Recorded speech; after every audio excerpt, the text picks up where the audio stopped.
Salve pessoal, tudo bem? Está no ar o episódio 63 do podcast da Página 5. Aqui Rodrigo Casarim. Página 5 é também a coluna de livros que edito no portal UOL. Estou no Facebook como Página 5, no Instagram como Página.5 e no Twitter como @rodcasarim, Casarim com S e com N. Hoje, mais um episódio diferente, desta vez para encerrarmos o ano. Começo lembrando das duas colunas que rolaram nesta semana. Na segunda, escrevi sobre o livro A Deliciosa História da França e contei a história do vinho do diabo. Aliás, se alguém quiser me dar um vinho do diabo no Natal ou no Ano Novo, estou aceitando. Na quarta, indiquei 5 livros infantis muito bons, de autoras como Olga Tokarczuk, Nobel de Literatura de 2018, Ângela Leon e Maria José Ferrada, um nome para prestarmos muita atenção. Os links estão na descrição do programa. Para este último episódio do ano, pedi no Instagram para que o pessoal me mandasse perguntas. Vou lê-las para vocês e responder sem roteiro nem nada. Então, me desculpe se a coisa não sair com a lapidação de sempre. A primeira é da Ana Liz Soares, que quis saber quais temas ou palavras foram encontradas nas leituras do ano. Olha, Ana, a pergunta é boa, é difícil, dialoga com um dos podcasts, né? Um podcast que eu falei ali sobre a palavra de estimação do Graciliano Ramos, se não me engano, também rolou a palavra de estimação da Clarice. Nas minhas leituras eu encontrei algumas coisas que me chamaram a atenção, como um olhar voltado para a Alemanha.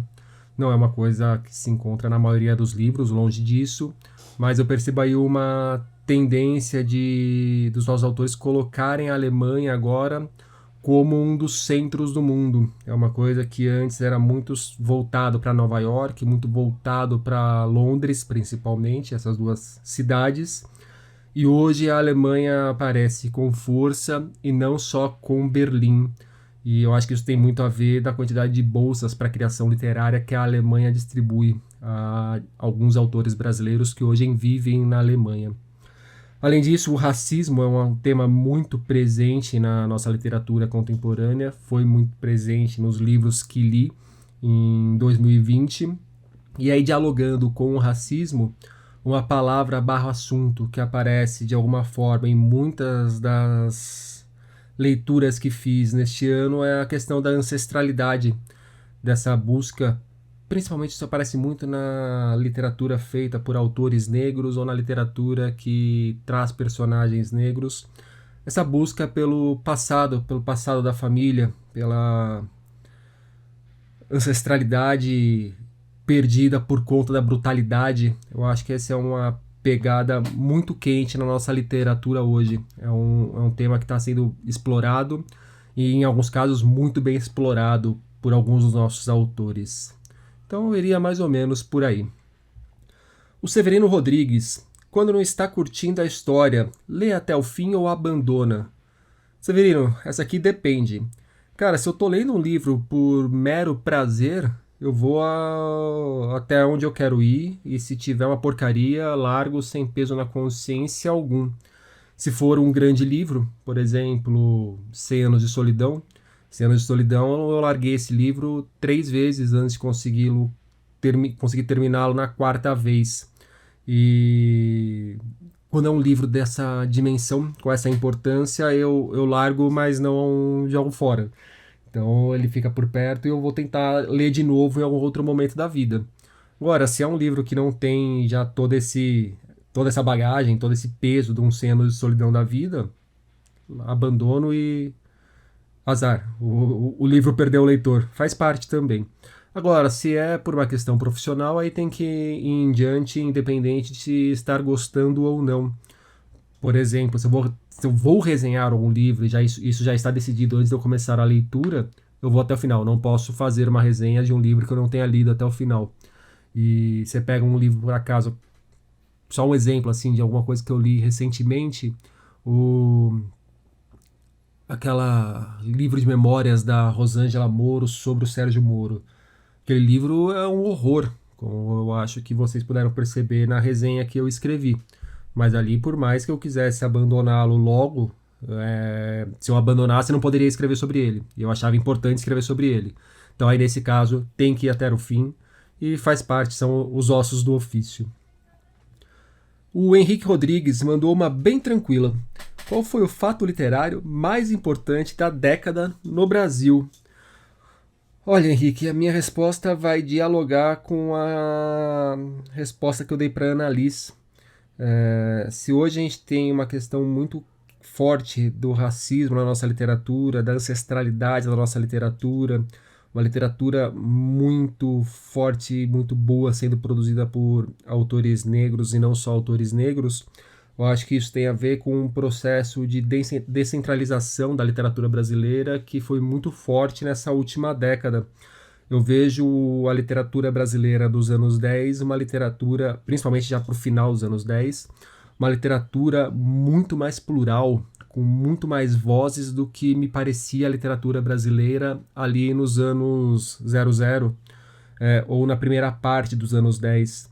Aquele papo de que o escritor brasileiro escreve sobre escritores em conflito consigo porque não consegue escrever o livro, que na verdade é essa história do não conseguir escrever o livro que está no livro.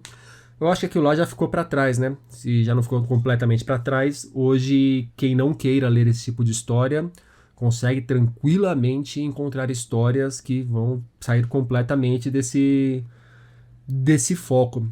Então, eu acho que essa pluralidade da literatura brasileira hoje é o que a gente tem de mais importante. Muitas vezes ainda falta visibilidade para essa pluralidade, eu concordo, mas isso aí é questão de tempo, isso aí faz parte, né? Os passos vão se dando, muitas vezes não no ritmo que a gente gostaria, mas eles estão acontecendo. E há eventos e há circuitos, como o do Arte da Palavra do Sesc, que eu acho que incentivam muito isso de levar a literatura que de repente está sendo feita no Pará para que o pessoal de Santa Catarina conheça, a literatura do Amazonas para que o pessoal da Bahia conheça. Então, hoje a literatura brasileira é uma literatura muito mais plural do que era antes, e eu acho que essa é o fato mais importante que vem dessa última década aqui no Brasil em termos de literatura.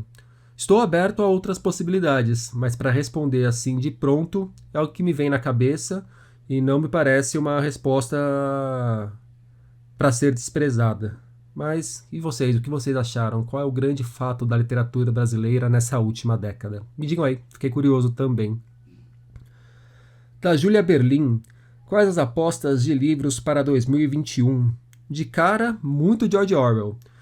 Em janeiro e fevereiro a gente vai encher o saco de tanto que a gente vai ver coisa do George Orwell por aí, porque está entrando em domínio público. Então tem uma porrada de editora já preparando edições, principalmente de 1984 e a Revolução dos Bichos. E felizmente eu sei de editoras que irão além e já estão preparando traduções, edições de livros menos conhecidos do Orwell, como o Homenagem à Catalunha, que é o dos livros que eu nunca li dele, é o que eu mais tenho vontade de ler, que é sobre a experiência dele na Guerra Civil Espanhola. Além do Orwell, eu não vou falar sobre outros autores, mas vocês podem preparar o bolso, porque vai vir mais aumento de preços. O preço dos livros no Brasil ficou represado durante muito tempo. Durante muito tempo, o preço do livro não acompanhava a inflação. E diversas editoras vêm tentando recuperar isso hoje em dia, porque perceberam que mesmo você represando o preço do livro, isso não acompanhando a inflação, não havia um aumento no número de leitores que justificasse essa estratégia. Então, já que a literatura se torna uma coisa cada vez mais de nicho, vai ser uma coisa cada vez mais cara, infelizmente. Ou o Brasil vira um país com muitos leitores, e aí muitos leitores de verdade, ou então o livro vai ser uma coisa cada vez de acesso cada vez mais difícil. Além do que, há uma inflação do setor muito grande. Agora mesmo, essa semana, já avisaram que vai ter mais um aumento no preço do papel, mais de 15% de aumento. Então, vocês podem, infelizmente, ficar preparados para isso, porque o livro vai pesar ainda mais no bolso. E por conta da situação econômica e cultural do Brasil, eu acho que vai ficar ainda mais acentuado o quanto a gente está ficando para trás em termos de grandes lançamentos globais, ou em termos de alguns grandes lançamentos globais. gente pode ver aí do Tempos Recios, do Mário Vargas Llosa, o quanto demorou para chegar aqui no Brasil. Saiu agora no final do ano pela Alfaguara com o título de Tempos Ásperos. E você pega um Quixote do Salman Rushdie, que é um autor muito importante, é um nome de peso na literatura, escrevendo uma releitura dos maiores clássicos da literatura, que é o Don Quixote, ambientado em Nova York. É um Don Quixote ambientado em Nova York. Então me parece que, por si, é um livro que teria um apelo muito grande.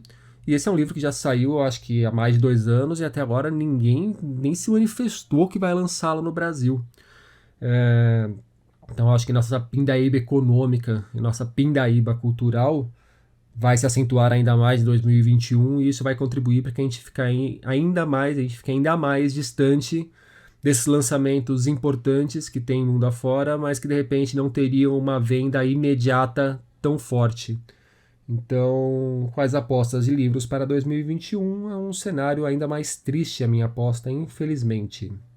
Do Flávio. A festa virtual do livro da USP poderá acontecer online novamente? As editoras tiveram boas vendas com o formato deste ano? Os editores com os quais eu conversei falaram que foram sim boas as vendas com o formato desse ano. Muitos tiveram alguns percalços por conta do frete, mas faz parte da logística imposta pela pandemia e eu acho que esse é uma questão que pode ser afinada numas eventuais próximas edições em que exista essa edição online também. E eu não conversei com o pessoal da festa da USP, mas eu não descartaria nenhum evento de acontecer novamente em formato online. A gente não sabe exatamente para onde vai essa pandemia, quais serão os próximos passos da pandemia e como o Brasil vai se inserir nesses próximos passos da pandemia, né? Então, enquanto não tiver vacina sendo oferecida às pessoas. E aí o mais surreal de tudo, enquanto as pessoas ainda não se dispuserem a tomar a vacina, enquanto o pessoal fica com medo de vacina, essa estupidez galopante que a gente vive, o online vai ser uma alternativa que será muito explorada ainda. E mesmo quando a pandemia passar, eu acho que muitos dos eventos voltarão a acontecer de forma física, espero eu, os eventos que não morrerem, mas isso não vai impedir de ter algum braço online também. Então eu acho que o futuro de eventos, não só da Festa do Livro da USP, mas diversos outros eventos, ter um híbrido de tanto online quanto físico. Do Walter Alfredo. O que falta para as editoras venderem e-books sem depender da Amazon? Bem, essa aqui eu tinha alguma ideia dessa resposta, que eu não estava tão errado assim, mas achei que era uma boa pedir para um editor responder. Quem quebrou essa pra gente foi o Natan Matos, editor da Moinhos e do canal Literatura BR. Natan, por quê, cara? E aí, Casarinho, tudo bom? Então, essa questão do que falta para as editoras venderem e-books, né, enfim, sem depender da Amazon, o que acontece é que, acredito que nem todo mundo saiba, mas existe uma coisa chamada DRM, né, que é como se fosse uma chave, né, uma chave de segurança para que o livro digital, o e-book, né, ali em formato em EPUB, porque PDF não é o e-book como a gente conhece, né?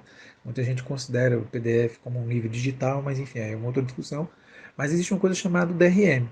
Só que esse DRM, que é como se fosse uma chave de segurança, como se fosse para coibir ou impedir a pirataria, muitas vezes esse DRM ele é quebrado, né? Enfim, essa barreira ela é quebrada. Tanto é que isso aconteceu também com a extensão do arquivo da Amazon há um bom tempo, se eu não estou enganado, há quase 10 anos. Eu não sei se isso mais ou menos. Então, assim, o que acontece nós temos o e-book, nós editora, nós temos o e-book, nós temos como colocar esse DRM e talvez nós teríamos como fazer a venda de maneira mais simples, né, nos próprios sites. Só que aí entram algumas questões. Se isso acontece, o usuário ele vai ter que baixar o e-book para o computador dele, provavelmente, ou para o celular. Depois ele vai acabar tendo que mandar para a biblioteca dele no aplicativo que ele utiliza ou no e-reader que ele utiliza. No Brasil, não tem como não ser muito dependente da Amazon, primeiro porque a Amazon, infelizmente, na cabeça da população de modo geral, já é considerada praticamente uma das 3 empresas que é lembrada, né, sem ser citada. Então é muito complicado fugir da Amazon nesse sentido. O outro a gente vende via distribuidora. Nem todo mundo sabe, mas o livro digital ele possui uma distribuidora, assim como o livro físico. No caso aqui, por exemplo, da Munhoz, a gente utiliza a Bookwire, que é uma empresa alemã, que tem equipe aqui no Brasil e por vários países no mundo. E o que acontece é que a gente upa esse e-book no sistema da Bookwire e a Bookwire distribui para todas as livrarias que ela tem parceria, que ela trabalha, não apenas no Brasil, mas no mundo todo. Então, se eu tenho um livro de um autor brasileiro em que eu tenho os direitos da venda do e-book no mundo, nas livrarias nos Estados Unidos, na Europa, na Ásia, onde tiver livraria que venda e-book, o meu EPUB, o EPUB do autor da Munhoz vai estar lá. O que acontece como perder a dependência da Amazon? É meio complicado, porque no Brasil, o único e-reader que, pelo menos eu posso estar errado, o único e-reader que eu sei que tem venda contínua é o Kindle. Então, a gente tem aí o Kindle esmagadoramente vencendo essa corrida, quase que caminhando.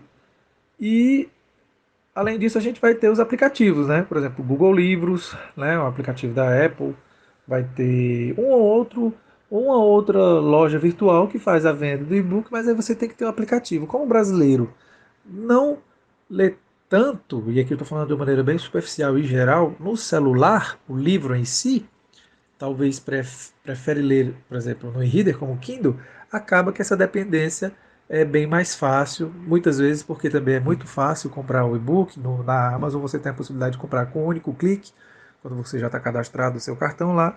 E é basicamente isso. Assim, é muito difícil perder também essa dependência, porque a editora, para tentar fazer com que haja uma segurança muito grande, quanto a essa questão do e-book, do DRM, chegar até o leitor, vai gastar um pouco com o sistema melhor, mas no final das contas, isso não vai garantir que não seja pirateado. E outra, provavelmente não vai conseguir enviar totalmente direto, por exemplo, para o e-reader que a pessoa utilize ou para o aplicativo que a pessoa utilize. Então, a gente utiliza a distribuidora, como eu falei na minha fala agora no começo. É basicamente isso.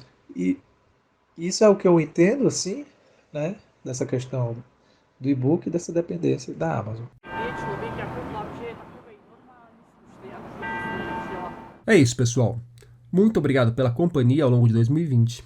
Tenho a impressão de que o podcast evoluiu consideravelmente do ano passado para cá. Tanto os números quanto os retornos que recebo também indicam isso. É muito legal estar no ouvido de todos vocês. Volto lá pelo final de janeiro, creio. E por este ano, de podcast, é isso. Digo de podcast porque a coluna não vai parar. Curtam essas próximas semanas como for possível. Cometam exageros, só não importunem a vida nem façam mal aos outros. Comam e bebam tudo o que vocês gostam de comer e beber.